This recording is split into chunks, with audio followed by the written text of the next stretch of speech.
Thank you for calling Death Before Desk Job. If you are this week's guest, please leave a message and Paul will call you back once he finishes the intro. Hi, Paul. It's Sam Neukirch. You know my number. Call me back. Bye. Hi, this is Paul. You're listening to Death Before Desk Job, the podcast geared towards creative people who are pursuing, or who would like to be pursuing, their creative endeavors to their heart's content. My guest this week is the immensely talented Sam Neukirch. She is an illustrator who seems to ride the line between fine artist and cartoonist. We do touch on that in the interview. We also touch on her time on the Brony convention circuit. We also speak about her neurodivergence. I'll let her go into the details of what that means for her and her craft. I don't want to give too much away, but I would encourage you to all go to check out Sam's work. You can find her at samdoesart.com. You can also find her on Instagram, Twitter, Twitch, and Etsy at Sam Neukirch. That's SAMNEUKIRCH. So when she's not Twitch streaming, life drawing, or slinging merch at the various conventions, when COVID isn't running rampant, of course, she's producing comics, she's drawing silly fan art, she's exploring silk screening and developing a kids lit portfolio, as well as the occasional painting for gallery shows here and there. Past projects include the Riverhead mural with East End Arts, if those of you on Long Island are familiar. She also had a residency with the Art League of Long Island, but that was also unfortunately cut short due to the COVID pandemic. So there's a lot going on with Sam, and I'm very happy that she chose to reach out to me and get into some details. Funny thing is that I know of Sam's work. Those of you who are Long Islanders may have heard of Nice Garage. It was live sessions recorded by Joe Arias. Joe Arias is Sam's husband. So it seems appropriate that she would do the cover art for the Nice Garage compilations, which is how I first saw her work. And I'm going to try my best to pretend that I wasn't totally jealous of the opportunity to work for Nice Garage. And also that I wasn't incredibly jealous of Sam's abilities at the time. I remember the cover. It was this teal blue cover, and it had a black and white drawing of a bear. And I remember staring at it, just being like, "You son of a bitch, whoever did this." And then, also realizing in that same breath that, why am I jealous? This is way cooler than what I would have done. I really admire her style, her technique, and we do get into a lot of that in the interview. If you would care to see the picture I just described, as well as some other pictures and things that we might discuss, other artists we might talk about in the interview, you can go to deathbeforedeskjob.net. You can find the show notes for this and previous episodes while you're there. For this episode, you're going to want to click on Sam's episode and explore the show notes there. While you're at the site, you can also check out the shop. You can grab some merch. No new merch this week. Sorry, y'all. But you can also check the support tab and find the different ways you can support the show, which include, but are not limited to, making a donation. You can support the show on Patreon, and you can support us by shopping through our affiliates in the links tab on the site as well. If you've heard of my spiel before, you're going to hear it again. I would never personally recommend to you a product that I wouldn't personally use myself. However, there are some products that will offer me financial compensation to help support the show in exchange for signing new members up. So for this week, I'm going to recommend a product that I use all the time. It's called Public. Public is an app that you can use to buy fractional shares of stock from the comfort of your phone or home. You're supposed to say home, but I'm saying phone because that's accurate. You can buy it from your phone. Shares of Apple, Tesla, Amazon, what have you, whatever stock you can't afford, you can get in on the action by investing little bits and getting fractional shares. And it's kind of a blend of social network and stock exchange. It's got a feed where people comment and update and share their thoughts, and you can kind of get a sense of what the community is doing. When you go to any individual stock, you can see what the Wall Street recommendations are for that stock. Should you buy? Should you hold? Should you sell? I found it very useful. I do use that. And if you remember a couple of weeks ago, I recommended Acorns. I use both because the key is to diversify and also, naturally, never invest more than you are prepared to lose. However, I haven't done too bad. I've kind of maintained, made a little extra, nothing crazy. I'm not telling you it's going to make you rich, but I am telling you if it's something you're interested in doing, public is a great way to start. So please go to deathbeforedeskjob.net, click the links tab, click the public link, and when you sign up, you'll get a share of a stock. I don't know which one it's going to be. It's random. And I believe I'll get something in exchange as well, which is why I'm sharing it with you right now. So that's a great way to support the show and to support yourself. I think that's a fair deal. All right. Let's not waste any more time. Here's my interview with the immensely talented Sam Neukirch.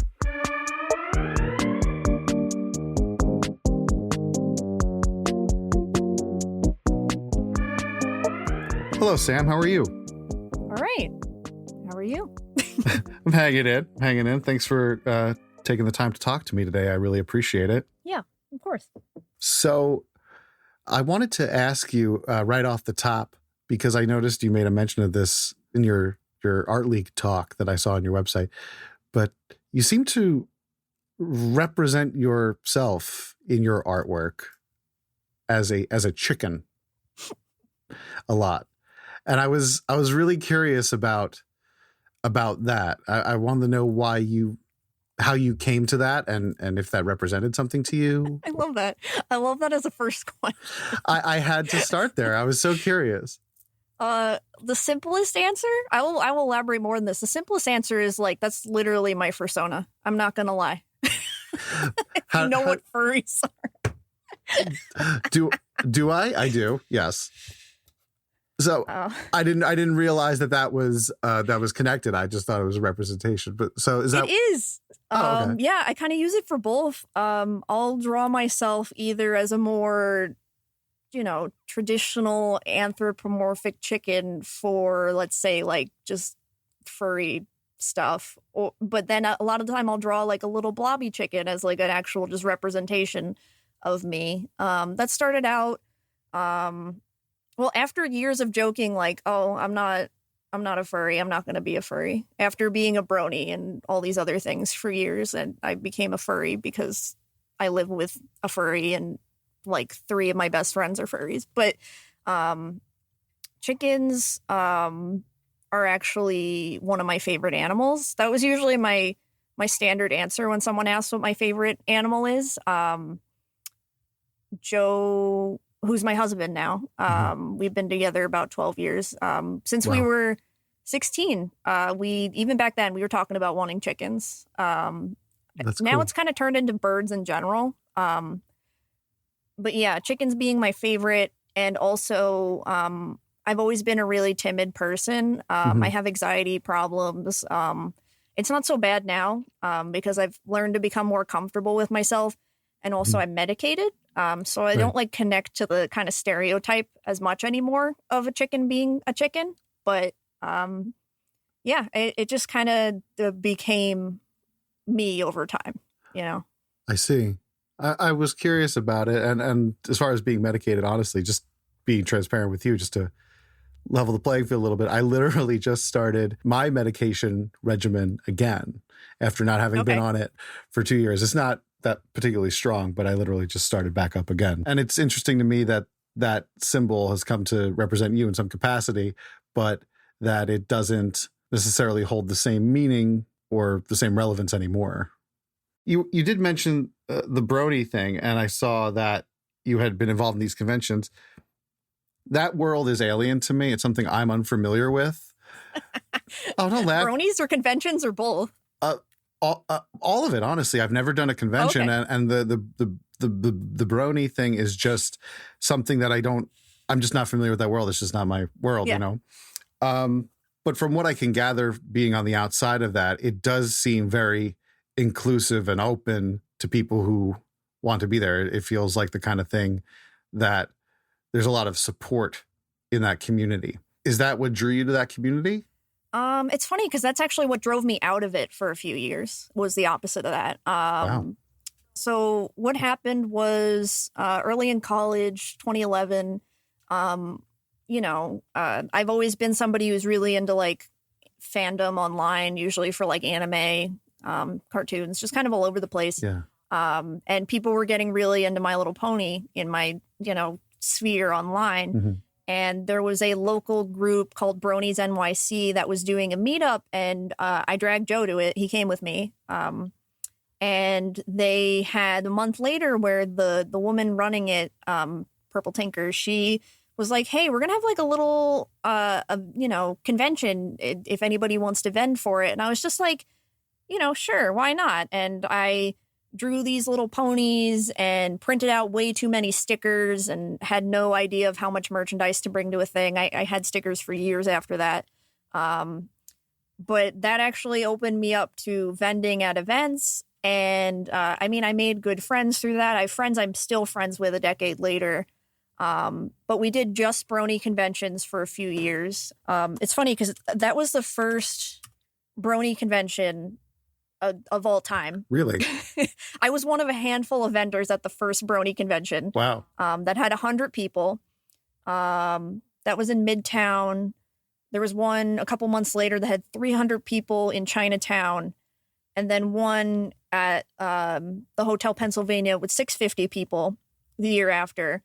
And then the fourth one in 2012 was at the Meadowlands in New Jersey, and that had 4,000 people. And that's the one that the BronyCon documentary is at. Okay. You could see my art in the background of it. Like I had screen caps I took of that documentary and like circled, like, look, it's me. Wow. That's awesome. But yeah, that's been going since 2011. And the final one happened in 2019. It's run by completely different people now, or was. Mm-hmm. After the one in New Jersey, it moved to Baltimore, and that's where it stayed. And the final one, I felt like I had to go because, like, I was at the first one with 100 people. It had over 10,000 people at it. Wow. Yeah, and it's like I actually made these little badges that, like the little like flags you could attach to badges. I don't know if you've ever seen those at conferences, but I ordered ones that said like BronyCon veteran with the NYC capitalized because the first 3 BronyCons were like that. Like it was a pun initially. That's how I started like with conventions. I dropped it around 2014, because a combination of knowing people within the convention circle who like run it, there is drama running conventions and I didn't want to deal with any of that. Mm-hmm. And then also like there was a lot of toxicity in the community Really? That had been there since the beginning because like it's a fandom that started on 4chan. Yeah. So like it had this nugget, that it started as that was bad. Like it's the whole thing isn't. I've seen people describe like after a lot of bronies dropped over the years, the fandom kind of got like picked up by furries, and that's the people who are running the conventions now. So it's like a lot more accepting. Right. It's the whole thing's weird. It's But that's how I started. I got you. But that's how you got started selling your artwork and producing artwork in that capacity. Yeah. So I did want to touch on your early experiences in your preteen years, things like anime and manga impacting your art. And from what I know about you, you also got into life study a lot in your formative period. Yeah. I mean, if you think about like, people asking the generic question of like, oh, how'd you get started doing blank? Like, how long have you been doing blank? How long have you been drawing? Mm-hmm. Since I was an infant, But I mean, earliest things I have are me in like the 1st or 2nd grade. I did like this little book in school called Sonic's Adventures, not knowing the Dreamcast existed and that Sonic Adventure had come out around the same time. Oh, wow. But I drew this little book just telling a story about Sonic. Side note, that's like my top selling thing at conventions is I had Joe redraw it a few years ago because he draws really weird and wacky stuff. And then we collaborated where I drew on top of that to like fix the line art up. So like I have this like bastardized retelling of this book I made in the first grade that I sell as a zine. Oh, wow. And that's your bestseller at these conventions now? Yeah. I mean, for like one product that always sells, you know, and if it doesn't sell, you either get people laughing or like kind of just like looking at it like confused and disgusted because we put this really weird lumpy Sonic on the front cover. Anyway, I went from that to elementary school. I remember drawing Neopets with my my still close friend Liz, where, you know, she's relevant because she's how I got into figure drawing. Right. And middle school, I was one of those anime kids. So I did a lot of fan art. Side note, I'm glad I still have a lot of that fan art because one day I want to like scan it all and put it in a book, do like new versions of them or something. Like I love sharing like my old mediocre, embarrassing art. That's interesting. I don't want to, I'm going to come back to that. Go on. Yeah. I mean, I wish more people would do that. You know, it's kind of fun. It's fun to see where people come from, you know, and I mean, I feel like most people were into embarrassing things when they were a kid, you know? Yeah, without a doubt. I mean, I'm still into those things. It's just the way I expressed myself that was embarrassing. I can see what you mean by that, yeah. I don't remember if I already mentioned, but most of the fan art I did was for Full Metal Alchemist, which at this point, 15 years later, is still like my favorite fictional narrative of all time. I'm not necessarily an anime manga person, but I remember watching Full Metal Alchemist and being pretty impressed with it. And it was one of the few things that actually held my attention. Oh, yeah. No, I highly suggest reading the manga. It's really good. Like, I mean, the art is great.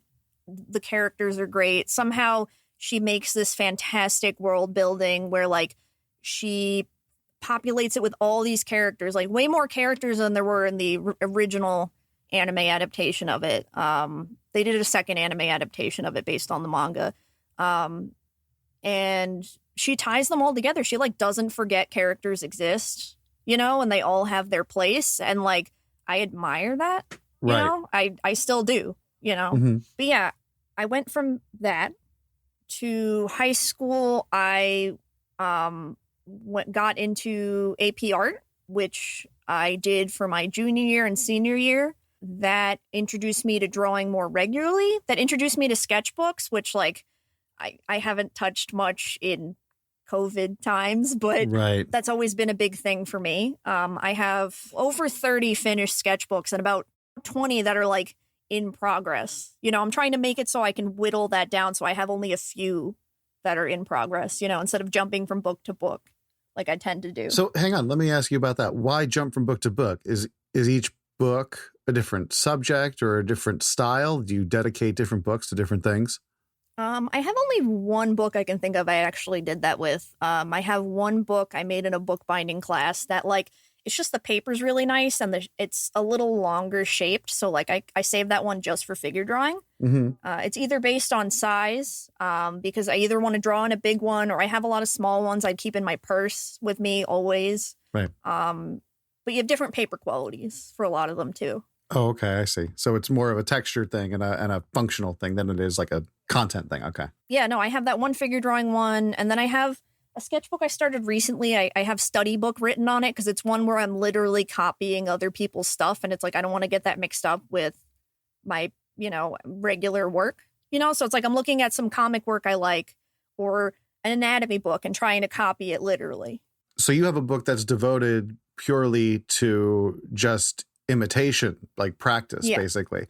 That's so weird. I don't sit there in my own practice. I don't ever think to just sit there and practice doing somebody else's work. Like I'll be trying to do something in the style of, but I never sit there and directly imitate it. But I'd imagine that that's great for building the technique. Yeah. I mean, it's kind of reminiscent of what people would call master studies, which like I've never really done a proper master study and I should. But that's a big thing in like visual arts education where it's like you take, you know, the work of a master painter and then you do your best to copy it to try to learn how they did it. Right. which like I've never done that. I should. But again, I am taking like a, manga I have where I really like the way they draw hands or something like that and copying it, It seems like if you're doing that over the course of your career in devoting attention to taking the master class, if you will, by practicing these works, I'm sure you've done that with countless things over time. Is there anyone that in recent memory, any one particular person or any particular book or film that you've been practicing drawing off of lately? I'll look around my desk. I do have like a little section where I reorganized my desk recently where I put books that I tend to look at for reference. I don't know how to pronounce this guy's name, but I keep re-looking at like this book that I impulsively bought at Mocha Fest one year. Just to let everybody know, we're in video chat right now, so I'm looking. It says it's very colorful, bold cover. Yeah. It's called Junkie. Is it yeah, Junkie? It's Guillaume Singlin. I'm so bad at pronouncing things. I'll share how to spell that with you. But yeah, please do. Yeah. I want to link people to it. Yeah, but I picked this up because like these character designs and these lines are just like really dynamic. I'll get attracted to people for like their color or things like that, but like when someone has just really good line art, I jump all over it. It's just this person's got like really dynamic line work, a good variety in character design, and like a lot of details they're able to put on these characters. And also they do like machinery really nice. And I can't do that. That's something I want to learn how to do, like that and environments. Because I can appreciate when people draw things that aren't organic, but draw them organically, if you understand what I mean. They're not stiff, they're nice and round. Akira Toriyama, who made Dragon Ball, he's excellent at doing that. Creating something that has an organic quality to it when it is an industrial or mechanical object. Yeah, particularly vehicles. His vehicles work is really great, and I really should try copying it. When speaking about drawing things organically, that are inanimate, let's say, there's it reminds me of something I heard a friend of mine tell me. He saw John Dilworth, who did Courage the Cowardly Dog. Yeah. He had relayed to me that during the talk, John Dilworth spoke about inanimate objects and drawing a tree, for example, but assigning attributes to the tree. Well, is it a despondent tree? Is it a defeated tree? Yeah. Is it anthropomorphizing it? Yes, exactly. Yeah. But not in the sense of like giving it arms and, gloves and, but in the sense of giving inanimate objects a personality that can help paint the scene in a better way. Yeah, no, that's something that like I know is kind of like the ideal for that kind of thing. And that's something I'd like to aim for eventually. The other thing I always think I end up looking at, I have this art book for Final Fantasy IX and it's just, I'm kind of in awe whenever I look at the building illustrations that are in here. Just because, I mean, there's this insane amount of detail, but a lot of the environments are built where it looks like, they are a character, like you could feel, they feel alive. Right. And, like I idealize that. I just don't know how to apply that myself yet, Yeah, that's very tricky, but you're talking about things like line work and admiring the line work. And I think distorting the object's structure or by putting emphasis on certain lines and certain parts of the structure that you're drawing, you can kind of create a humanity to an inanimate object. I think that's really what it comes down to. And talking about this, it's funny because this is my struggle when I bounce around, especially being a graphic artist and bouncing around between graphic design and illustration. Yeah. The graphic side of me wants things to be rigid and accurate and balanced and even. And then when I have to put on my illustration cap, it's a little trickier for me. I forget to do this. And that is so much a part of making an illustration come to life, is thinking about the humanity of an inanimate object. Did the need to connect to humanity bring you into studying life drawing? No, but I like that. It tells a good story, but if it's, only if it's true. I got pulled into figure drawing before really knowing the worth of it. So I started figure drawing when I was taking those AP art classes I mentioned before. And it was in my hometown of Smithtown. My friend Liz, she used to live on the same street as Jeff Fisher, who he used to run in Smithtown a figure drawing studio, which at the time was just called the Drawing Studio. Once he passed away, his students kept it and renamed it after him. So it's the Jeffrey K. Fisher Drawing Studio. But yeah, because Liz lived on the same street, she was already going to his classes, and I started going as well. Which, just a funny little note, my favorite figure model that we would draw, her name is Maria. I love her. She'll probably hear this when I post it, so hello. Hey, Maria. Maria, she's into fetish stuff. Okay. And so I was 15. I walked into the studio, and the first figure model I ever drew was in high heels and had nipple tassels on. Oh, and wow. It's just, that's not most people's first experience in figure drawing. Yeah, no, that definitely doesn't sound like one that I'm familiar with.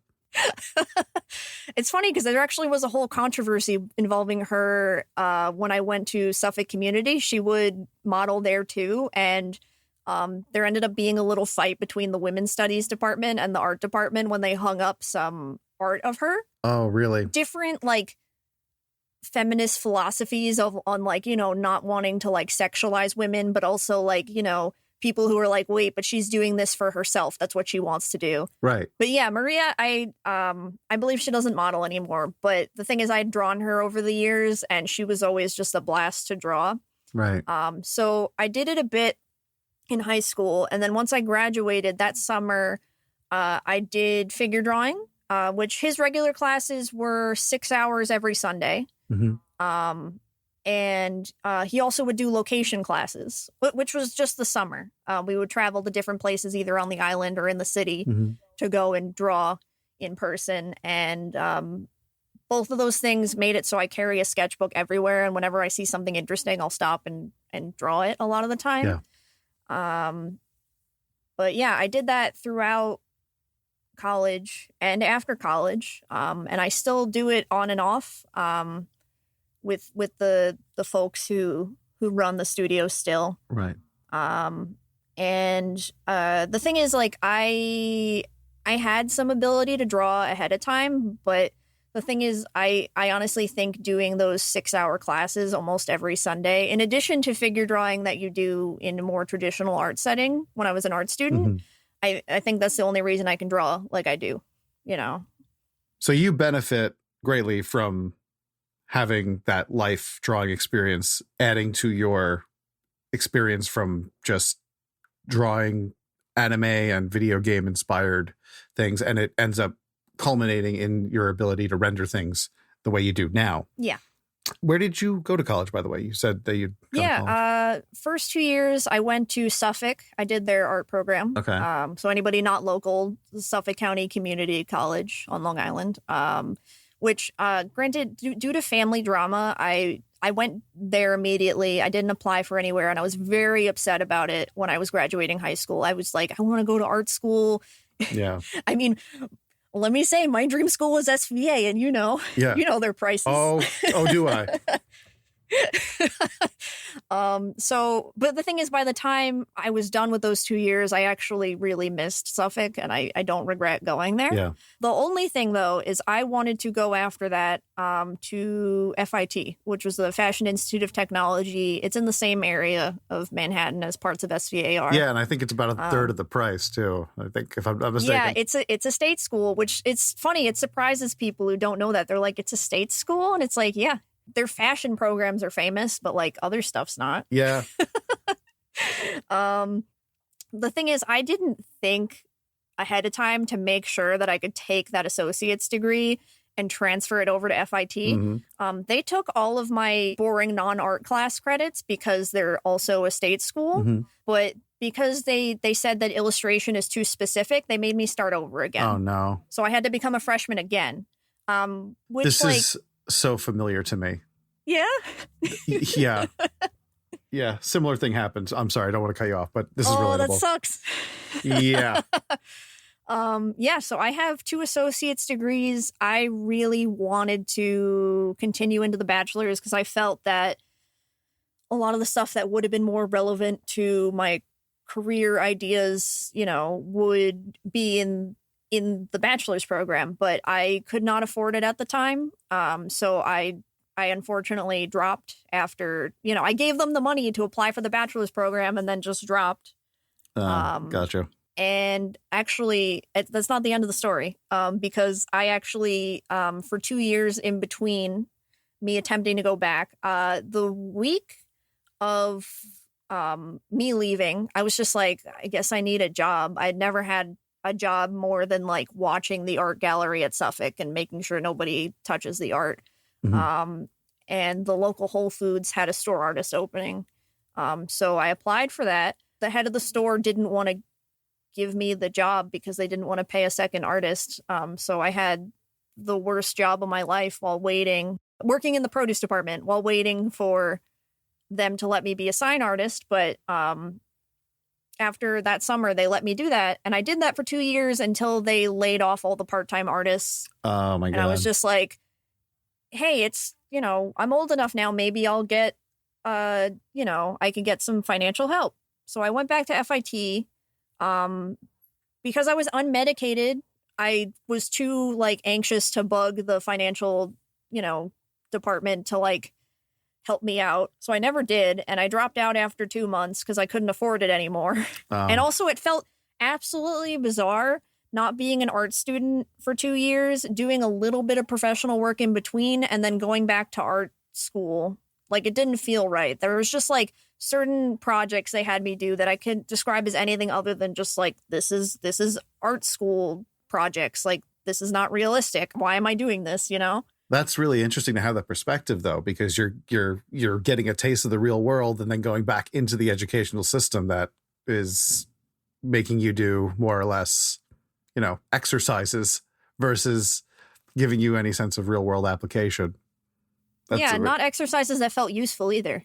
Right. It's like doing figure drawing is a useful exercise. That's worth my time. But like some of the stuff they had me do did not feel worth my time.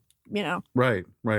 You said something about what your career goals were at the time when you were going in, I believe, to FIT, if I'm not mistaken. Right. So What were those goals for you? What were those career goals at that time? Do you remember? I mean, I think at that time I just kind of wanted to do like general illustration because like just from the things that I learned that I would have been able to do with art, I kind of swapped towards that because actually when I was in high school, I really wanted to do comics. Like I really wanted to go into the cartooning program at SVA. Yeah. But I, kind of just ended up drawing instead and didn't work on exercising those cartooning skills. You brought up the cartooning thing. I watched your talk that's on your website that you did at the Art League, and you said a great quote. I'm going to ask if you can quote it. Do you remember this quote? Yeah. No, it was, it's like a paraphrasing Jeff, who was my mentor at the drawing studio. Mm-hmm. He told us a lot of the time that fine artists end up looking down on illustrators, and illustrators will look down on cartoonists, and cartoonists are having too much fun to give a crap. I really love that. That's really good. Yeah, no, I don't know. That kind of quote made me feel a lot better about kind of crossing the lanes of those three things. I don't pick just one. This leads me to a question about your process and your methodology a little bit, and how you manage to interweave these things so well, because you have a very loose hand when it comes to the way your lines are and the expressions on your characters, which is more in line with cartooning, whereas your lighting and your shading has a lot of elements that I can tell that you gained from figure drawing. At least I would infer that, because it has a depth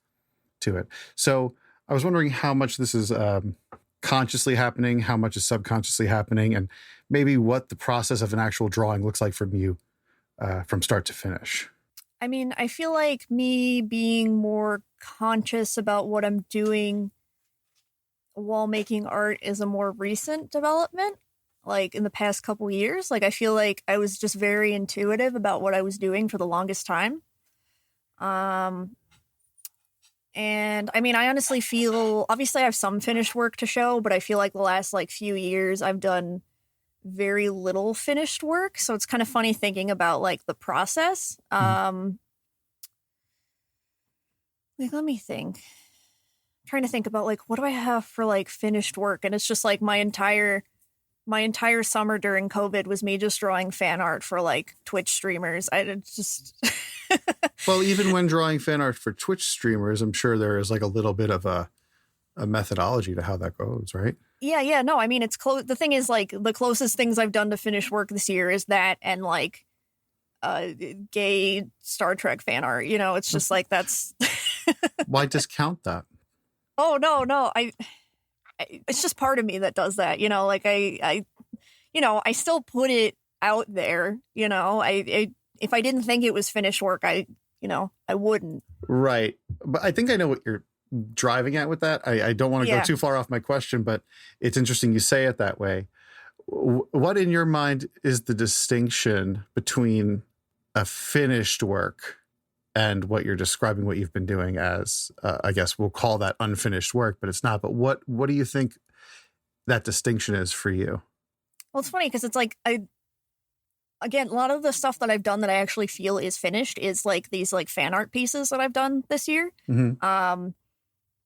I guess just perhaps like just the amount of time I end up putting into them, how many layers of working there are, you know, into doing something together, like not necessarily just like drawing something on the spot, you know, but like, you know, thinking of an idea, sketching out an incomprehensible blob for composition, and then like just moving it around till I get something I like, you know.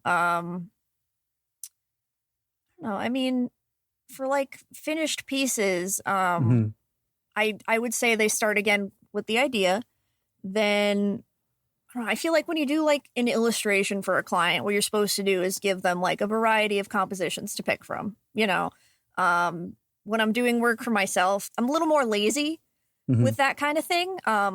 Instead of doing like distinctly different compositions, maybe I'll like draw something out on my iPad, and then like instead of like distinctly different compositions, like moving, like working with it, you know, to try to figure out something I want. And then since I mostly do line-based stuff, a lot of it is honestly, when I'm doing anything that's not just like life drawing, I'm not very confident in what I first start out with. And I will do layer upon layer upon layer when I'm doing stuff digitally. Just doing the line art over and over again until I get something I like. I do something very similar. Yeah. Yeah. Yeah, no, because doing things imaginatively, I don't work as comfortable. Okay. You know? As just like observing and doing like observational work. But yeah, and then just start slapping some colors down, you know, maybe like look at other people's colored work to see what colors I can steal. Yeah. You know? Yeah. Yeah, and then just throw a bunch of textures all over. That's very, it's like, it's described as if it's so effortless, but I can tell from your work that it's not at all, you know. It's just not. Like, yeah, just slap some colors down, you know. No, it's like there's a lot of, you know, there's a lot of work that goes through it. I mean, there's a lot of thinking when it comes to doing like something like coloring something. Oh, it's less conscious thinking, you know, I feel. The way I describe it is the times I can listen to podcasts or a YouTube video and the times I can't. If I'm making a composition for something or like trying to do an initial pencil for something, I cannot listen to something.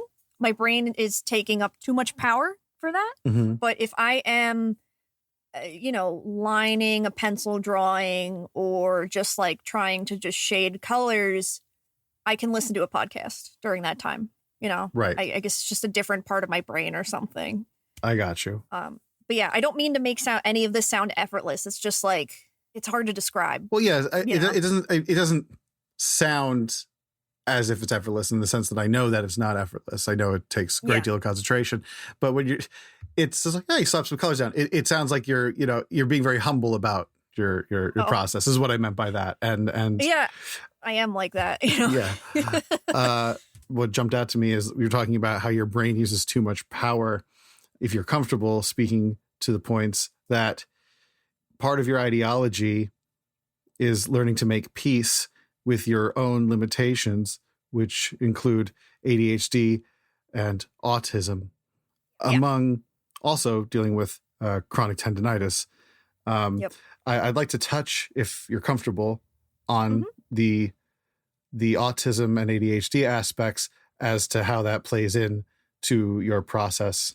I'm not sure exactly what my question is here. I guess, let's talk about it. Yeah, let's just talk about it a little bit.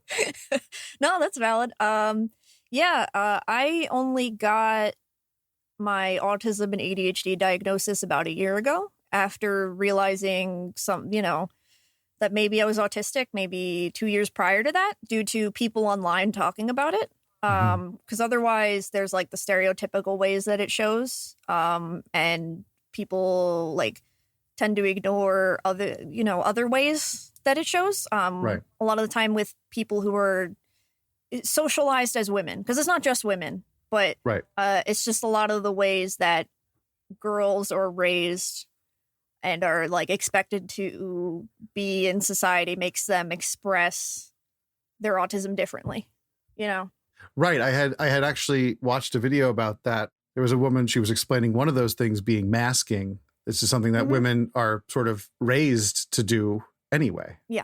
And that is a more or less a symptom also of how autism manifests itself in women, because and please correct me if I'm wrong, but this is just me repeating what I had understood, that a lot of the studies that were done in helping to define what the autism spectrum was done on predominantly male subjects. And so the parameters for what makes someone autistic is based on boys. So it isn't as easily diagnosed in women. Am I correct? Yeah. There's a stereotype, and because, you're limiting the subjects, in studies and such, like you don't get the full variety of how autism shows. I was very lucky that I actually went to a specialist that's only a half hour from here who specializes in adults and women. And that's only because I got a small inheritance from my grandma, and I took that and put it in it because, I don't get any help as an adult who found out they have autism, but it's nice to know and kind of validate why I am the way I am. But it costs like $2,000 to do it, To do the testing? Yeah. I got you. And once you determined this, did certain things click for you as far as, oh, this is perhaps why I behave or think this way? And did knowing this in any way improve or change or alter the content you create or the way you create, anything like that? Yeah. When I got the diagnosis, it was like that for the ADHD part because I genuinely didn't know I had ADHD. The autism stuff I had been like, sifting through for a couple years prior as a self-diagnosis. So like with how I interact with other people, that had to do with that. And the ADHD is more so like me doing stuff and me having a hard time doing stuff. Because the ADHD, it affects what you call executive functioning, which would be so just thinking of like a cleaner way to say it other than, it's a set of cognitive processes that are necessary for the cognitive control of behavior. It like I have a hard time. It can make it hard to like focus, to remember things, to follow directions, handling emotions, organizing your life. I have a really hard time with that. Paying attention to things. Actually, it's a lot of ADHD and autism crossover in their symptoms. And a lot of it is like you don't really have much control over which things you don't pay attention to and which things you pay attention to way too much.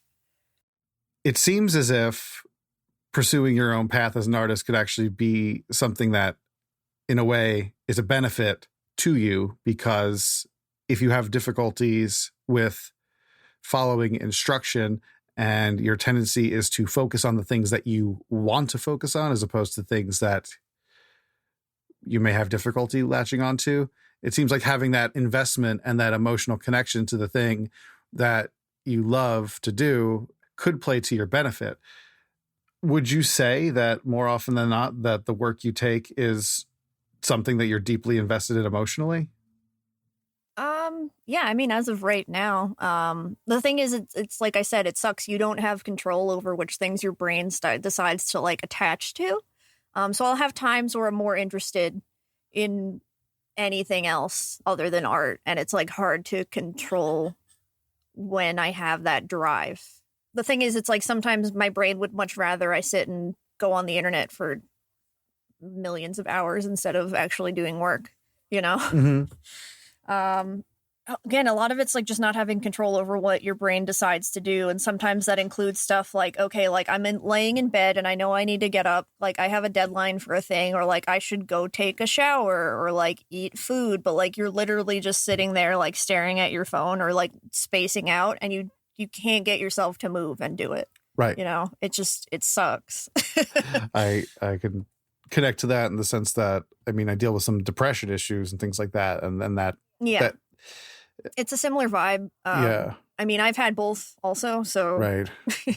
that seems like a field day for you, you know, if like you're just having, you know, to deal with all of these things at once. But I can understand that maybe it's not the easiest thing in the world to find the motivation that you need to do the next thing that you know you have to do in order to move forward with your goals. Oh, I was just going to say, like, having deadlines of any kind help with that. The problem is, like, I try to do self-imposed deadlines and my brain knows that I made those up, so like it doesn't work. So either you know, just actual paid work, or I've been doing a lot of like fanzines like this summer, and like those have helped me just to get work out. And then conventions would make it so I made things like, oh, I want to have things for this con, and that's a literal date, and I have to do it by then, you know? Right. So when you go to the cons, what kind of stuff do you generally do? Like as far as making, I guess, products and books that sell at conventions, and how did you stumble onto this? Was it something you read up and prepared for and knew that oh, people like to buy these things? Or did you just kind of make what you wanted to make and feel out what worked and what didn't? Kind of both. I mean, I was aware of conventions because like I used to go as like a preteen and a teen to Icon, which was like the big sci-fi fantasy con that was in Stony Brook here on Long Island. Yep. Which, fun fact, that was the biggest convention on the East Coast prior to New York Comic Con. Very weird. Yeah. But then it died. They tried coming back. It didn't work. Yeah. R.I.P. Icon. Yeah, so I was aware of it from then, although like the kind of artist alley scene was not the same back then. It's kind of developed into its own thing. But yeah, like the Brony conventions I mentioned before, I started there. And then actually I got introduced when I was in college to Mocha Fest, which is a comic and cartoon fest that happens in Manhattan every year. It's run by the Society of Illustrators now. I went to that, and it's just the things people were selling I vibed with so well. I was like, I have to do this. It's not the majority of what I do, but it's all artists mostly making their own original work. So like whether they're making published comics or zines and mini comics, they're literally like photocopying and stapling themselves. A lot of, you know, prints that people make, including risograph. I don't know if it's riso or risograph prints that have like a really similar look to silkscreen, right? But are actually a Japanese photocopying machine. Okay. Yeah, I've been seeing more and more of these prints. I don't even want to say it because I'm going to say it wrong. I know it. Whichever one is the one I commit to is the way I'm just going to be the wrong one. So yeah, I've been seeing a little bit more about that, and I was curious about what that was. I wasn't familiar with it until recently. Yeah, it's literally just a Japanese photocopying machine that like all these artists have like clung onto, and it kind of has a renaissance going on right now. Yeah. because again, it makes a very similar look to screen prints, you know. Mm-hmm. And there are like local, you know, to New York City, like print houses for it. I haven't done, actually, no, I did do one simple one at Mocha Fest either last year or 2 years ago. Like SVA brought one of their machines there, and you could just draw a thing on the spot and copy it off to see what it looked like. Oh, cool. Yeah. So you saw these things, these zines and these prints, and you kind of just went, okay, this is the kind of thing that people go for here, and I'm going to try my hand at making a couple. Is that kind of how it went? Yeah, it's just the kind of thing where it's like I just really loved looking at it. I just loved the feel of it. Seeing that stuff kind of just felt right. You know, it was just I was super excited about it. So I've managed to get into that con every year. And it took me a few years to have, you know, have like my own little mini comics for it and such. But I just really like the stuff there. But then I expanded into doing like more general geek cons. Like, so I have two pinback button machines, and those are super convenient for just like sitting on the couch with my iPad and just like doodling like little ideas for like buttons that I'd want to buy, and then just printing them out and making them myself. So like most of what I sell at geek cons is buttons, and I do a little bit of like art on the spot also for people for commissions. Oh, that's cool. Yeah. The iPad makes that infinitely easier, actually. Because I had a friend, I met them through a Brony convention. They were furry though. It's the only Brony convention they ever did. But I saw them at a furry con, and they had this little printer that they were printing stuff on the spot. And I was like, what the heck is that? And it's just this little printer that you can have a battery attached to, and print out like just 4x6 size stuff directly from your iPad. Oh, cool. So what I was doing, for either custom button designs on the spot, or, furries really like badges. So they'll take their original character and give you the reference and ask you to draw a badge for them. So like I would draw the furry character and then print it out and laminate it and give it to them on the spot. And that's infinitely easier than carrying a bunch of markers around to a convention, you know? So you're making these digital prints for them on this. That's really nice. It's kind of like a caricature. Seems like a way. It sounds almost like I'm minimizing what you're doing, but that's not. It's you're making this on the spot custom thing for them. That's really fantastic. That's a really clever idea. I like that a lot. Yeah, no, that's why I stole it. Yeah, steal where you can. I'm a big advocate of theft. In that respect, you know. Yeah. I mean, and then I've had other people who have taken that idea from me too and just pass it along. I really like cons too, because I kind of suck at marketing or anything like that. So like the only time I ever get like personal commissions usually from people is at cons, because like your table is right in front of them. They see you, you know? Right. That's that. Honestly, I'm not the best at marketing either. Like I try my best. Yeah. And it's not good. And honestly, you're the second guest within a month that has told me about cons. And I've always felt kind of out of place at those types of places, just because I feel like you have to be so connected to the culture of the con. It seems that you are. And I feel like very out of place in that world. Well, it's also because, like, you know, I've been selling at them on and off for a decade, and then was a kid going to them too, you know. Right. But yeah, that's how I met Karen also. Oh, wow. Conventions. Okay. Yeah. Gotcha. I actually have like the thing from her MCR Kickstarter right here, and this is actually the shirt I'm wearing too. I did notice, yeah. Yeah, and then like I have a print of her that's ancient that's on the wall over there. I'm sure she would be like about it because it's old. We're always like that about our old stuff. I mean, that's how I feel. But how about that for you? Like, is there anything that you used to do that you're not crazy about anymore? Or is there anything that you used to do that you feel that you'd like to continue doing? I don't know. I mean, it makes me think about how I do appreciate I hit a certain point around maybe 2014 where it's like I can still look at my drawings from 6 years ago and still like them. Mm-hmm. You know, like, I don't know, I feel it's kind of accomplished to hit that point, you know? I mean, That's just drawing though. Like I have the raw skill of drawing down, but like when it comes to doing things that are color, I'm still learning quite a bit. I mean, I'm always learning with drawing. Right. You know, don't get me wrong. There's a lot I have to learn, but I'm a lot more confident in that than color. I liked your color work with the Medusa mask a lot. Like there was a drawing you did a while back. Okay. It had the all the the Medusa snakes, and then Medusa had the mask on. It says wear your own mask. I really like your color work in that piece, which I'll link to in the show notes. I really like that one. And I see that like in your description here, you're talking about like Patreon and stuff like that too. So actually that's another point worth talking about, because that's a part of the marketing, is trying to get yourself the support that you need to finance your operation and getting on Patreon.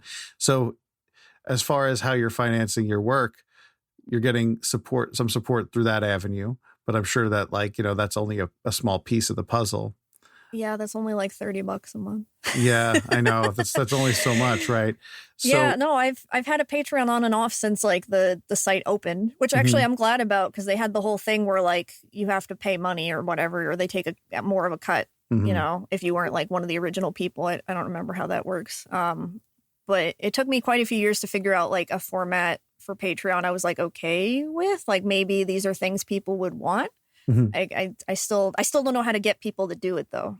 For about a year now, I've been doing a sticker club, printing and cutting the stickers myself and mailing them to people. And I have a handful of people for it.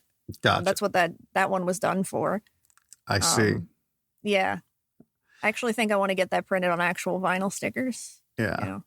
Yeah. It's a really great design. And honestly, trying to figure out how to set up the tiers for that kind of thing seems difficult. I set up the Patreon for this show, and I frankly have no idea how to pull that off. I think you figure it out a little bit as you go. You just have to hope you get people who bite though, and that's the hard part. Yeah. I mean, well, beyond that, are there other places that you're selling your work? Are you doing any sort of, something like in the vein of like a Threadless or a TeePublic? Are you out there selling in other avenues? I have an Etsy. Honestly, it's mostly stuff that I have from conventions. Nice thing about buttons, which people are willing to buy. I've actually had people who buy buttons internationally, and it's like you're spending more on shipping than the actual product, but I guess you want it. That's fine.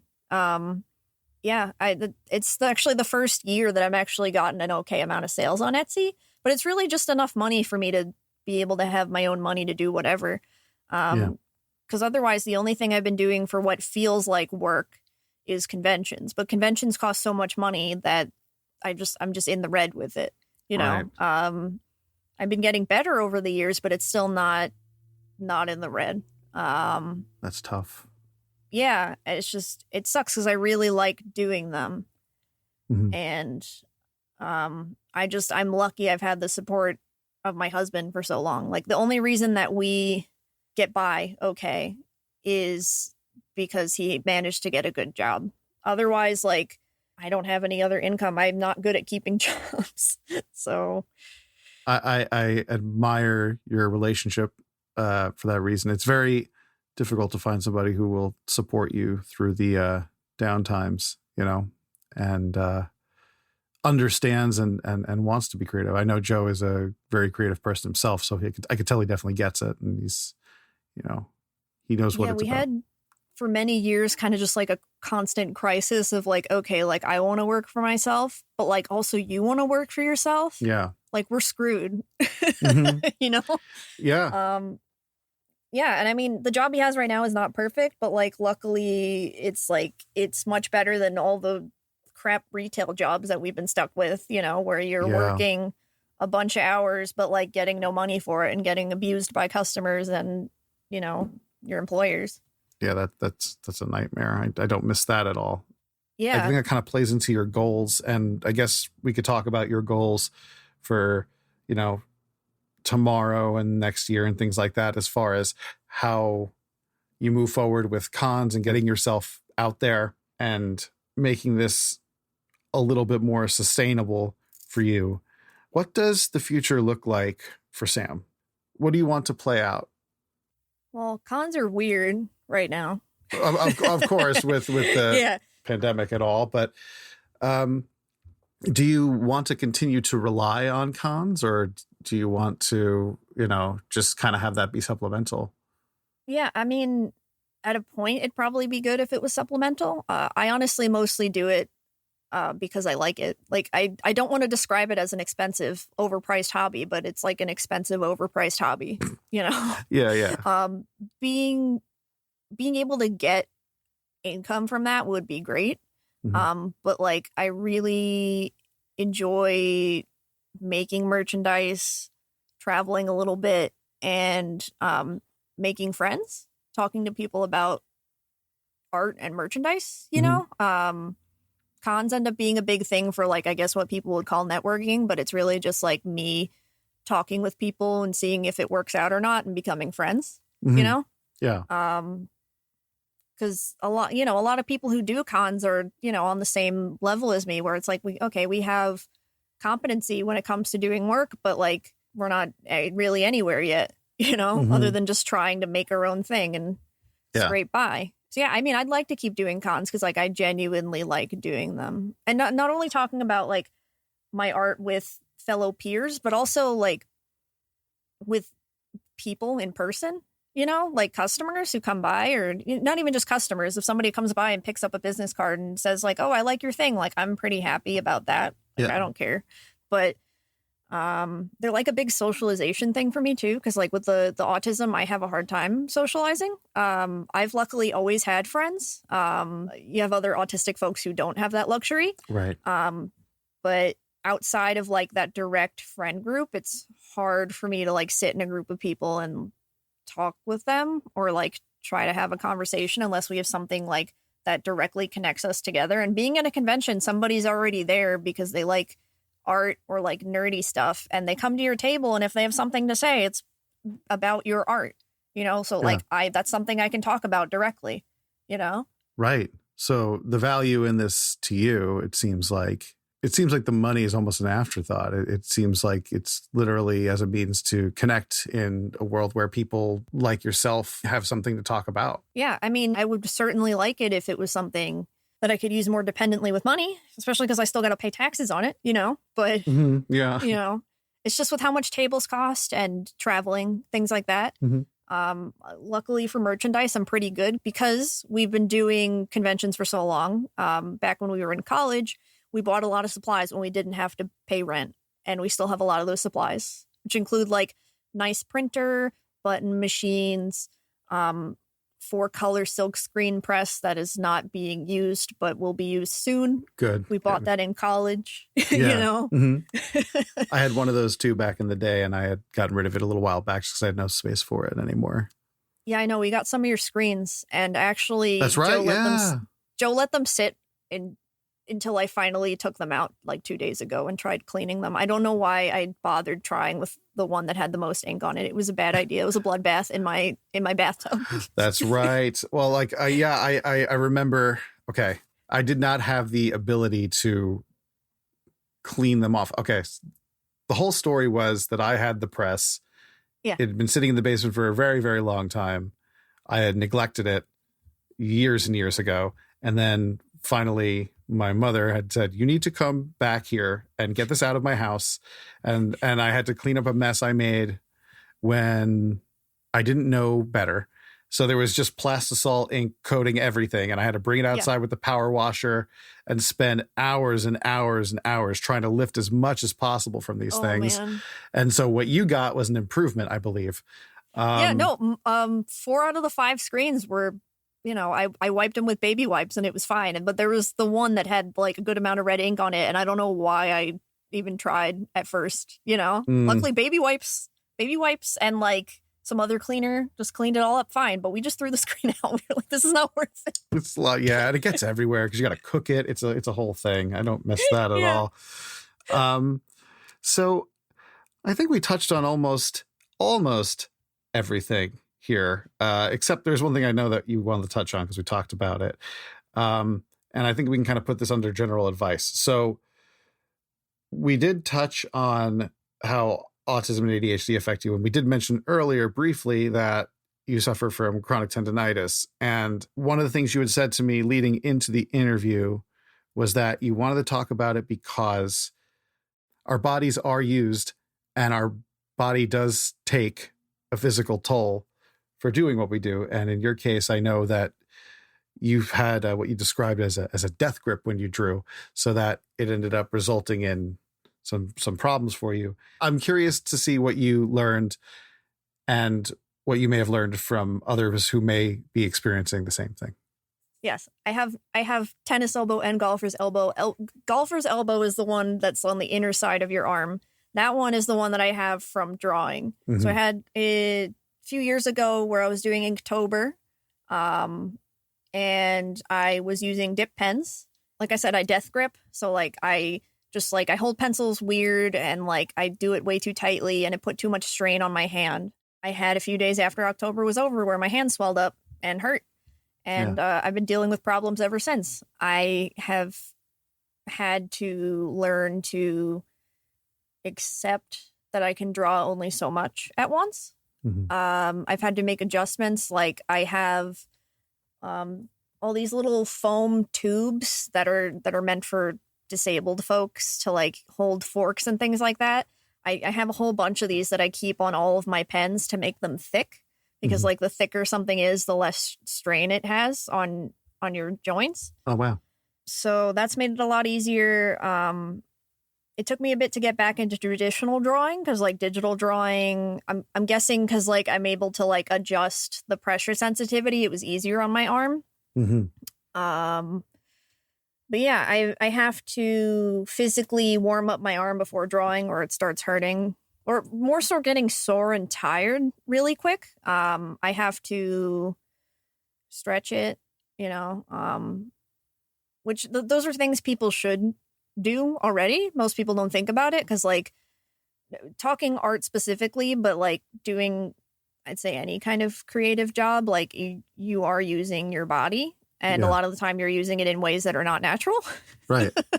The movements you use to use a keyboard or use a standard mouse or hold a pencil, like those aren't things we would do, Yeah. Something that we don't really talk about either. It's just like you said. Yeah. I've had a lot of adjusting over the years. A lot of emotional adjusting too, kind of just having to accept that I have these limitations. But it feels better not only talking about it, but hearing occasionally about other people's problems. Like there's this artist I really appreciate. Her username online, the art name she goes by is Lowish. She does like these really beautiful like digital paintings of mostly just pretty women with flowing hair. But she was like a workaholic and would just do drawing after drawing after drawing, and it eventually got to her. And she was like the first artist I saw online like talk about it. And talk about needing to take breaks and, how there's periods of time where she can't work.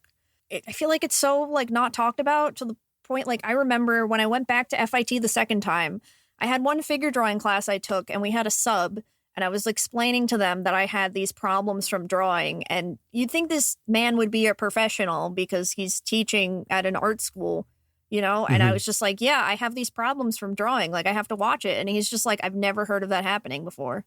That's definitely not true. Like, you definitely, if you're a professional, professionals in your sphere that have problems, Right. Do you think that maybe these people wouldn't be willing to talk about it because it's a point of pride? Yeah, maybe. I mean, the thing is, like, if we're talking the illustration, like, they're, like, I mean, like, American culture, there's, like, a tendency to, like, have pride in overworking, and, I feel like in illustration, it's like being able to like just throw out a whole bunch of work, is just a big thing people feel like they should be able to do, and I was physically forced to slow down, Right.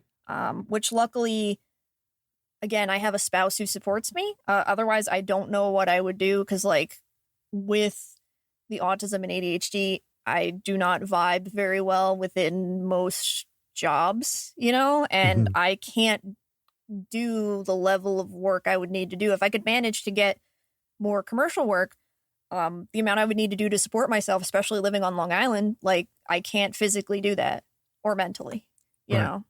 Mm-hmm. But yeah, it's something I feel people should be more aware of in general. It's something that didn't occur to me until you brought it up, and it's amazing that these things don't occur. Like it's such an overlooked part of the profession that you can literally these things are the tools of your trade. I was joking with you before, and I said it reminds me of like taking the precautions that you need to take to protect your assets. In your case, your hands. As an artist, it's your hands. It reminded me of that scene. I told you it was the movie Zoolander, where David Duchovny's a hand model. He keeps his hand in the jar to protect his hand. I know you said that you like had a brace that you slept with when you sleep to take care of your wrist. Yeah. Now, like that's not a preventative measure, but rather it's a measure you have to take because you now have the problem. So it's more of a way to deal with the situation that you already have. Is there like a concise piece of advice or pieces of advice that you'd give to somebody in the interest of preserving their tools, their assets, like their hands? Anything you'd recommend to somebody who does not have the problem yet, but is worried about potentially coming into it? Well, a lot of it's the big things that other people usually say, like take breaks. It's really good to take breaks. I think both physically and mentally. So it's good to walk away from something and come back to it. Mm-hmm. I think I really like the Pomodoro Technique, which is where you do, I think it's chunks of either 25 or 15 minutes. I've heard of Pomodoro timers before. Yeah. So what you do is you break your work down into chunks, usually 25 minutes, and then take a 5-minute break and then come back. It also helps you with focusing. It's like, okay, like I want to work on this thing today, but I'm not really feeling it. Why don't I try doing 25 minutes? And then if I'm still in the vibe, I can continue doing it. If not, I did some work, Mm-hmm. But that forces you to take breaks, so you do like the 4 Pomodoros and then you take a longer break after that. Exercise, I suck at this. The only reason I've been doing anything lately is I managed to get a copy of Ring Fit Adventure for the Nintendo Switch. But the thing is, like, your body is what you use for doing your art of whatever kind. If you don't take care of it, you can't really do any kind of creativity well. And it's good to stretch, stretch your hand, stretch your arm. And I'd say overall listen to how your body feels. Because a lot of the time people will, you'll have hand pain and you'll just be like, okay, whatever, let me work through it. And it's like, no, it hurts for a reason. You should take a break. And like, you have to kind of learn, like after I got this injury, I kind of had to learn what different things mean when I feel them. Like a lot of the time I'll work for a few hours and then my arm will get tired, but I'll know that like, if it feels tired and it's my arm and not my hand, I'm good. Like I can just go to sleep overnight. I'll wake up and be fine. But if I hit the point where my palm hurts or my fingers hurt, I know that it's bad and that like I have to take a week off. It's like, It's just something I've started to pick up over time by paying attention. Right. So learning to listen to your body is paramount. Yeah. I saw you had a book before called, what was it called? Draw Stronger. Draw Stronger. And you said that this book was helpful to you in learning the practice of self-care as a visual artist. Yeah. Like some exercises to do and things not to do, things to watch out for. I'd say definitely link to this. It's good. Right on. Well, I definitely will.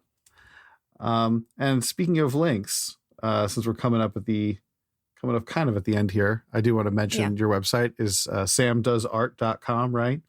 Yeah. And we can find you on Instagram, Twitter, Twitch, Etsy, anywhere else? I mean, that's the main ones I pay attention to. I got you. And that's Sam Neukirch? Yeah. Did I say that correctly? Sure. I mean, the way that I was taught was Neukirch, but like, I mean... Neukirch? Okay, I'm sorry. So, I mean, it's an American bastardization no matter what, so like, I don't care how anyone pronounces it. Sam Neukirch. I got it. Yeah. I apologize. Oh, it's okay. I'm kind of amazed when people like just pick it up sometimes. I'll be like, wow, you did. You figured it out. I've seen the CH done as a K, so I wasn't entirely sure. So. Yeah. No, Neukirch is a definite other other spelling of it. I got you. Is there anything else that you would like to touch on that maybe we didn't talk about?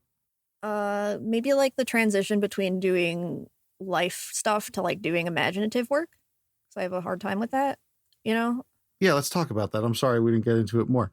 So as far as bridging that gap, doing the realistic work was something you were doing with your mentor, Jeffrey Fisher. And then you got into imaginative work, which I understand is obviously a throw. It's a lot different. And in my mind, I'm seeing it as, you started out doing, these Sonic fan art and anime stuff as a teen.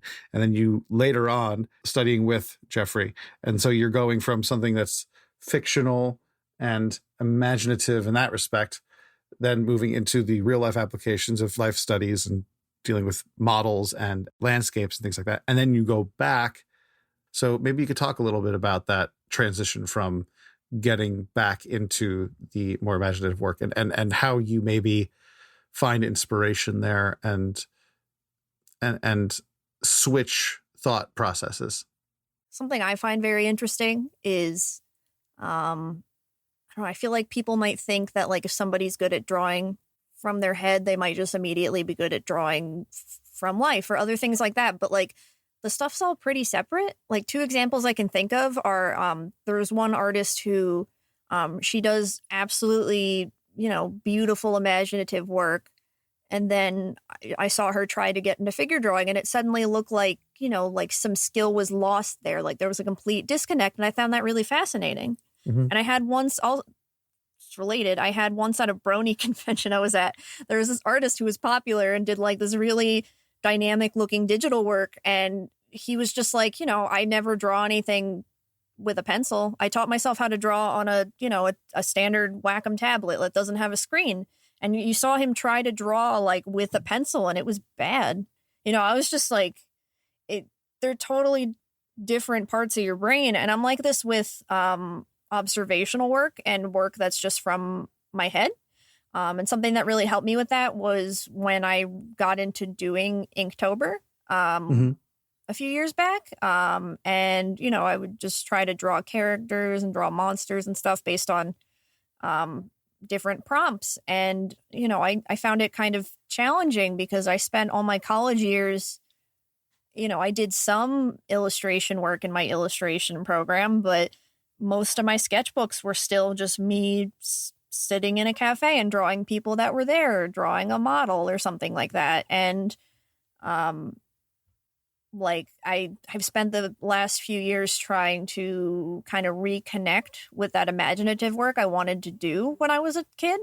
But like a lot of the raw drawing skill I have is from the observational work. So like I've been working on moving those techniques into the imaginative work. It's interesting because when you are a child, I feel like your imagination could really run completely wild. And once you become indoctrinated with anything, you start learning rules. It suddenly becomes so much harder to be in touch with that imaginative part. Like it makes me think of that Picasso thing. It took me my whole youth to learn how to draw like an adult. And it took me, my whole life to learn how to draw like a kid. It's kind of like learning how to, and I'm totally butchered that quote, by the way, but you get my sentiment. But it's very hard to unlearn the rigidity of that you would learn in like, say, like these like life drawing situations. Yeah. And also, I think we as people, as we get older and are forced to become more in touch with the realities of things, just adult life, we become a little jaded and it becomes that much harder to be in touch with those aspects. Just being creative isn't always that easy anymore because I totally feel that. I mean, like I would sometimes kind of describe myself as somebody who, I do creative work, but I don't feel like a creative person a lot of the time, because it's just hard to kind of just tap into that imaginative yeah, I still have a really hard time with that, in general. It's hard I could tell you for myself, it's difficult for me because of judgment. You have to keep one-upping yourself. and Yeah. that pressure can prevent you from wanting to take a chance. Yeah, I can feel that. I don't know if that's super relatable, but I think it is. I get it. I mean, it's just makes me think about how I really lucked out with like happening into those figure drawing classes and just doing them, because like I didn't think while doing those like classes that like, oh, I'm doing finished work, I need it to be better than whatever I did last. It's like literally like, okay, like the figures in front of you, just draw them, just do it. And it's like I did a lot of just intuitive learning through those classes because of that. Yeah. It's a very weird, non-conventional figure drawing school. So, well, it sounds like it from that story you told me about Maria. Definitely sounded like it was, they were willing to break some rules. Yeah. I mean, it's, you get fun models in there. I mean, you get fun models in art school too, sometimes. But, we're not, if somebody wants to, they can sit there and render in a pencil. But like, we usually wouldn't do drawings more than 20 minutes, We do a lot of drawings in the beginning that are like a minute long. Like, just go, do it. As fast as you can. Yeah, and that made my lines loose, It made me draw fast. It's actually, I need to slow down a lot of the time. It made me too fast. Yeah.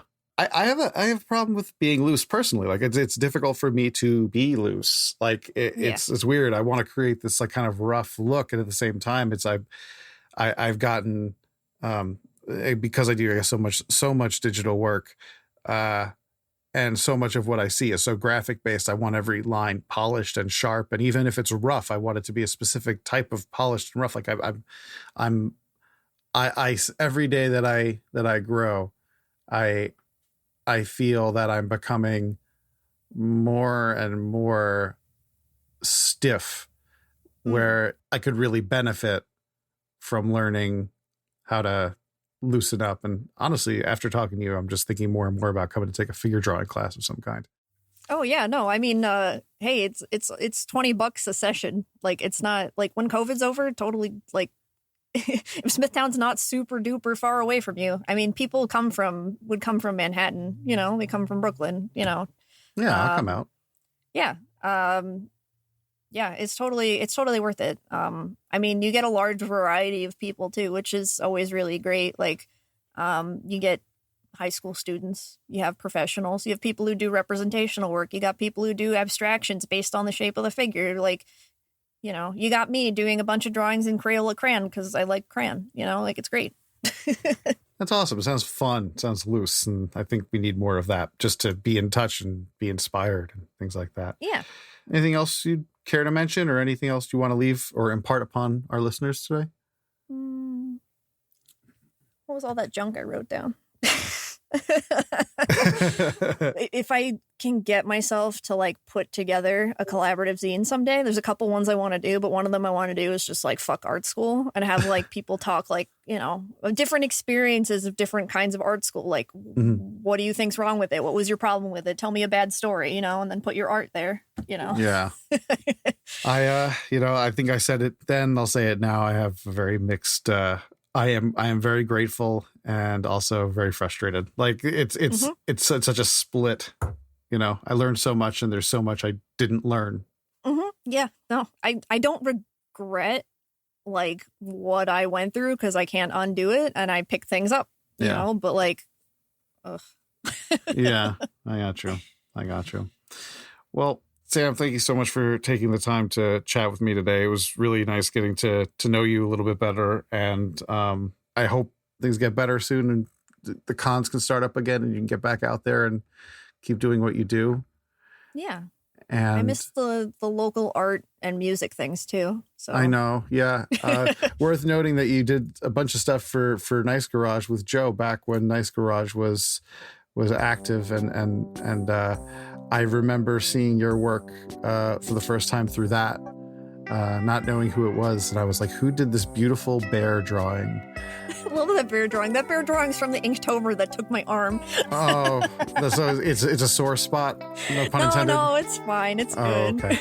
Well, I remember seeing it and loving it, and it's really cool now to finally put a face and a voice to the art. So I appreciate that, especially because I really like your graphic work too. I've seen it around. So. Oh, thank you. Thank you. Yeah, it's always cool to meet another ally, and I look forward to getting to know you more, and maybe do some cool stuff together. Keep me posted on the drawing classes when things open back up. Oh, yeah, sure. Word. All right. Well, pleasure talking to you, Sam. Yeah. Have a good day, okay? Yeah. All right. Take care. Bye. Bye. All right. That's the show. Thank you, Sam, for coming on. Thank you for listening. Please find Sam at samdoesart.com. And you can also find her on Instagram, Twitter, Twitch, and Etsy at Sam Neukirch. SamNeukirch. You probably heard me botch her name during the show, but that's just because I'd never heard it said aloud before. So, sorry, Sam. And also, thank you, Sam. All right. Please, anything you need, show notes, want to support the show, anything like that, reach out. deathbeforedeskjob.net or deathbeforedeskjob@gmail.com. Thanks again for listening. Thanks for all your support. I'll be back next week. Until then, take care.